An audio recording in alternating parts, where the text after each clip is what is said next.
Hello everyone, how are you doing? This is MD Tech here for another quick tutorial. In today's tutorial, I'm going to show you how to set up and open the live translation feature on your Samsung Galaxy smartphone. So this should hopefully be a pretty straightforward process here, guys. And without further ado, let's go ahead and jump right into it. So all you have to do is swipe up on your home screen and select the settings gear icon. And then you want to scroll down and select the system tile. Now you want to go underneath Live Translate. Go ahead and select that. Make sure Live Translate is toggled on here.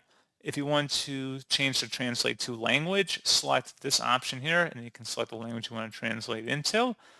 And you can also add additional languages you want words and language to be translated. So you select the Add a Language button right here. Select the language you want to download to your phone, and then you can set it up to automatically translate on your phone. So Live Translate detects other languages and shows you translations. Your phone will need to download languages to use Live Translate. So pretty straightforward process on that, guys. And as always, thank you for watching. I do hope I was able to help you out, and I do look forward to catching you all in the next tutorial. Goodbye.